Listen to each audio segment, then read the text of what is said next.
al maestro Ricardo Sevilla, escritor, periodista independiente y miembro de esta familia sin censura. Querido Ricardo, ¿cómo estás? Te saludo con mucho gusto en este martes 26 de julio. Te mando un abrazo. Abrazo fuerte de regreso, querido Vicente, estoy muy bien, espero que tú también. Muchas gracias. Pues ya escuchamos al presidente López Obrador recordando, rememorando cuando nadie quería acompañarlo en su batalla política y cuando se subía a estos camiones, hay que decirlo con todas sus letras, porque solamente lo vamos a entender quienes estuvimos haciéndolo en algún momento, en épocas de estudiantes, en épocas donde queríamos y continuamos haciéndolo, que México cambie, que era subirse a volantear, a eso, a volantear y a explicar en qué consiste el proyecto que él tenía y que sigue teniendo. Ya durante su conferencia mañanera, que ahora has puesto este extracto que es muy interesante, pues rememora cuando este amigo le dice, ¿te acuerdas cuando nadie quería inscribirse como candidato, pero ahora hay hasta fila y ya lo estamos viendo, estos personajes que acusan que no hay piso parejo, que se pongan a trabajar, que se pongan a volantear, ahora ya lo pueden hacer a través de las redes sociales, incluso pues tienen ahí a un buen séquito de personajes, tanto en la prensa corporativa como en otros lados, que los están apoyando. Entonces, pues bueno, contra lo que uno se imaginaría, están esperando señales. Entonces, esta crítica me parece muy interesante, sobre todo viendo que Marcelo Ebrard estaba ahí presente. Pues bueno, siempre ha sido señalado que Mario Delgado es el delfín de Marcelo Ebrard, entonces si no hubiera piso parejo, se podría pensar que entonces quien tiene la mayor influencia dentro del partido Morena, dentro de la dirigencia, pues es Marcelo Ebrard, pero no es así, no va a haber señales, pónganse a trabajar. No querían acompañar al presidente en su ruta política cuando inició, pero ahora todos quieren prácticamente, se le pegan como abejas a la miel, iba yo a decir como moscas a la caca, pero bueno, se quieren colgar de esta popularidad que tiene, cuando antes pues recibía muchísimo desaire, y este desaire, Vicente, público memorioso, se debe en gran medida a los medios de comunicación que desde el comienzo se encargaron de sembrar animadversión en su contra. Los neoliberales, que son precisamente los dueños de esas empresas de comunicación que aquí en Sin Censura hemos señalado, siempre temieron que este líder popular, que no populista, que es otra cosa, y que procedía del ala nacionalista de izquierda y que tiene una centrada tradición juarista, conquistara el poder. Hoy vemos a López Obrador ocupando, casi diríamos que magistralmente, la presidencia de la República, pero esta victoria, porque es una victoria tanto en su biografía personal como en la monografía del México democrático, no siempre fue así. Antes de eso, mucho antes, su recorrido fue bastante espinoso, diría yo, y no estuvo exento de dificultades. Antes de que López Obrador llegara a Palacio Nacional, este hombre infatigable que no bosteza en las mañanas, que ha recorrido todas las comunidades y municipios del país y que siempre ha sido próximo precisamente a las comunidades indígenas, era ninguneado y vilipendiado por sus opositores. ¿Y quiénes han sido esos opositores? Porque se habla de los opositores, pero casi no se dice en qué consiste y quiénes son estos personajes. Bueno, pues sus opositores son los neoliberales, los opresores del pueblo, los grupos del poder que han sangrado al erario y que se han aprovechado de México, los injerencistas y los aviesos dueños de las multinacionales que le han chupado hasta el tuétano a este país. Sus opositores no querían que llegara a la presidencia López Obrador porque desde su gestión como jefe de gobierno, hay que recordarlo, demostró que sus intenciones no eran seguir desangrando a las instituciones como hacían ellos, sino ayudar a la ciudadanía mediante una serie de programas sociales. Los echó a andar en esa época y lo sigue llevando a cabo en este momento. Eso propició, desde luego, que por un lado la gente lo respaldara, claro, y por otra parte, que los grupos conservadores hicieran todo lo posible para manchar su imagen. Pero el objetivo siempre fue claro e inamovible, que López Obrador no llegara a la presidencia. ¿Y por qué el miedo, Vicente? ¿Por qué la aprehensión de estos grupos de élite? Sencillo, porque López Obrador prometía ponerle fin al régimen neoporfirista de corrupción, lo sigue diciendo, sigue en esa batalla. Él prometió en ese momento que iba a poner fin al régimen que históricamente había propiciado la impunidad y que había engendrado un régimen de privilegios. ¿Cómo no iban a temer esos grupos si este hombre infatigable prometía parar al neoliberalismo creador de inequidades?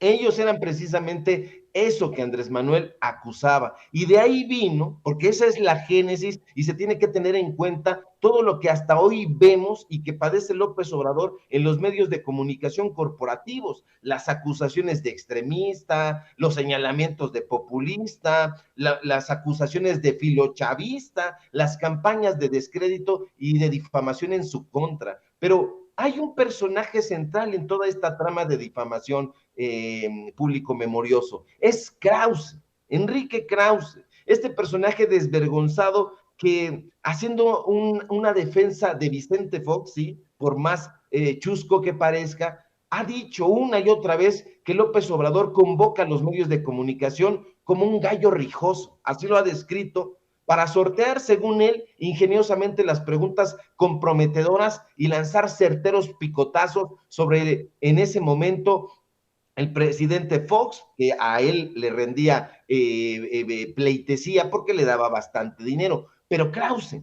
el resentido Krause y sus acólitos que todavía están enquistados en esos medios de comunicación, son los que se han encargado de formar una valla de calumnias, de epítetos y de desinformación para que López Obrador decaiga como arquetipo de la población.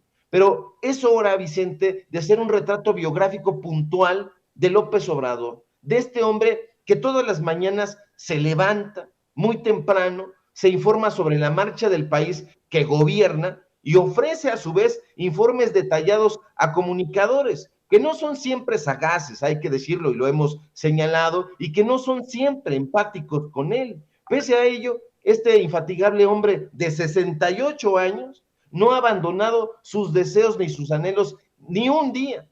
Pero Krause, el antidemócrata disfrazado de liberal, un día le pidió a López Obrador, fíjate, y ya nadie lo recuerda o poca gente lo recuerda, que fuera a entrevistarse con la prensa, entre comillas, liberal de Nueva York. Pero López Obrador, que en esa época era jefe de gobierno capitalino, por cierto, lo mandó a la goma. Le dijo que no, porque para él la mejor política exterior, y es lo que ha subrayado en todo momento, es la buena política interior.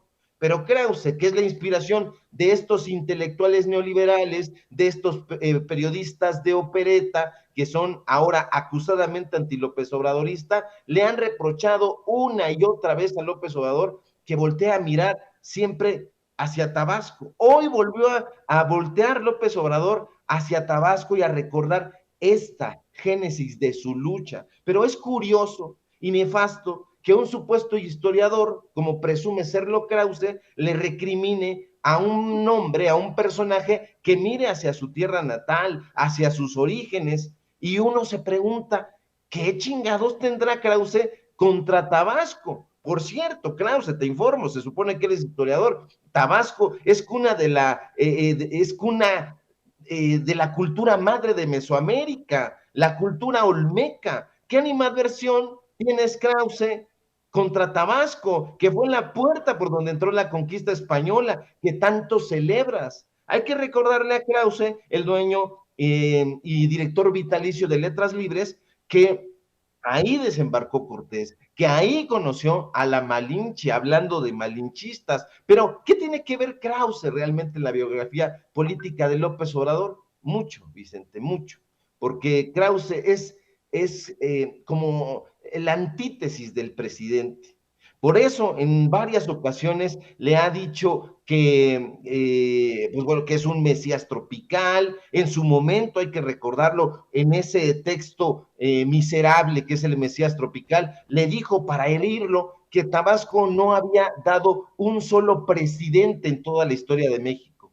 Hoy mismo López Obrador le ha cerrado la boca al ingeniero neoliberal y a todas sus huestes, porque Krause, más cercano a un déspota que al demócrata liberal que presume ser, lejos de reconocer el tesón del presidente y de reconocer que ese tabasqueño al que ninguneaba estaba trabajando en favor de México y de su gente, ha redoblado su estrategia golpista, han cerrado filas y ahora los encontramos ahí. Pero López Obrador está en el cenit de su popularidad, en la cúspide de su carrera política y en la cima, diría yo, de su aceptación con la gente. Y de ahí, Vicente, público memorioso, que muchos actores políticos estén haciendo fila para formarse y obtener un hueso que contra lo que muchos hubieran pensado, pues le ha salido mucha carne. Pero cuidado, Vicente, porque estos personajes que se encuentran en la fila a la espera de un hueso, pues ahí hay muchos chapulines y políticos carnívoros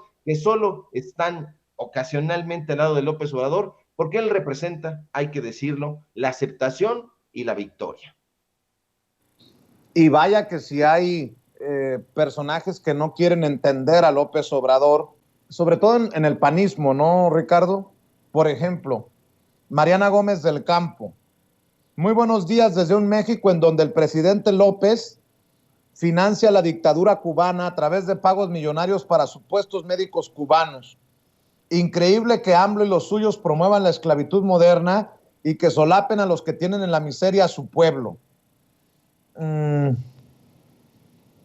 Pues un tuit muy lleno de discriminación, de clasismo y hasta de racismo de Mariana Gómez del Campo para referirse al presidente y el tema de los médicos cubanos. Yo creo que ella quisiera mejor que se murieran los mexicanos que no tienen acceso a especialistas porque hay una crisis, una escasez de especialistas, y me parece tan grosero como el mensaje de Ferriz de Con que hace rato proyectábamos, querido Ricardo, de que los que votamos por López Obrador estamos incapacitados de tomar decisiones y del futuro de México. Los pongo sobre la mesa porque hay muchos que en el movimiento mismo no llegan a comprender el líder que es Andrés Manuel López Obrador, y en ese sentido no quiero comparar, pero sí petardean gacho, mi querido Ricardo.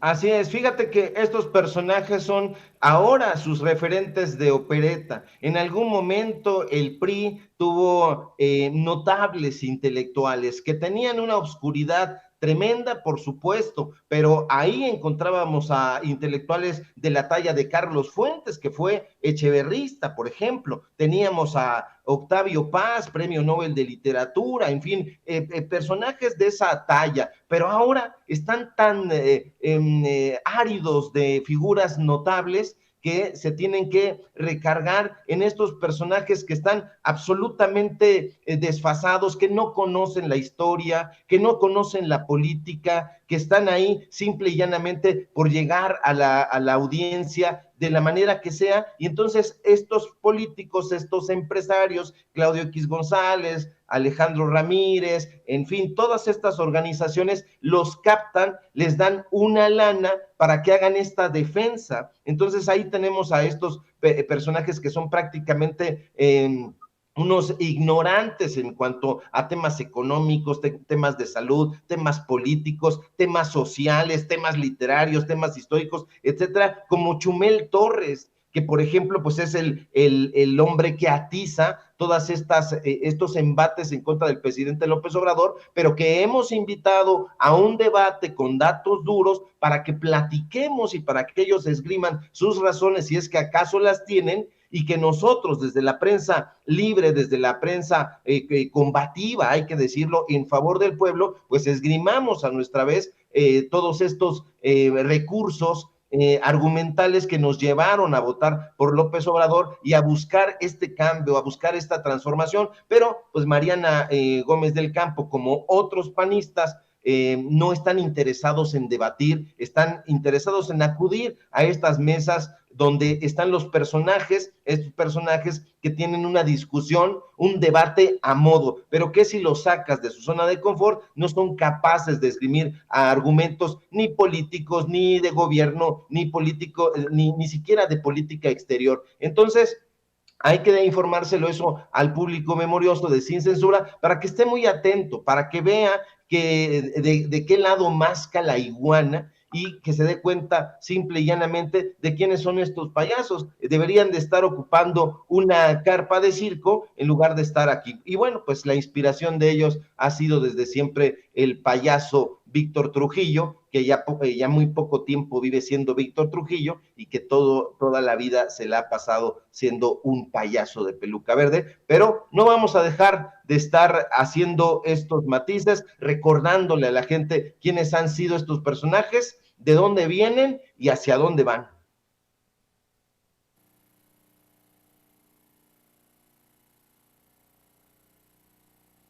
Le ofrezco una disculpa, le ofrezco una disculpa. Mañana nos vemos, Ricardo, con reportaje especial, con investigación especial para la audiencia de Sin Censura. Por lo pronto, ¿por qué no cerramos invitando a la gente a que te apoye en tus trincheras, maestro? Claro que sí, querido Vicente, público memorioso, muchas gracias como siempre por el espacio y mañana nos encontramos sin falta aquí en miércoles de investigación especial. Síganme por favor en Twitter, @Sevilla Crítico, en Facebook, Ricardo Sevilla, así nada más. Y síganme por favor en el diario Basta, donde estoy escribiendo mi columna y también publicando reportajes. Síganme por favor hoy 8:30 en los datos duros MX, así de corridito como se escucha, y desde luego aquí en La Familia Sin Censura al filo de las 11:12 del día, dependiendo la información. Te mando un fuerte abrazo, querido Vicente, Ceci, producción, y a todo el público memorioso. Claro que sí, te mando un abrazo yo también, Ricardo Sevilla, hablando con nosotros Sin Censura.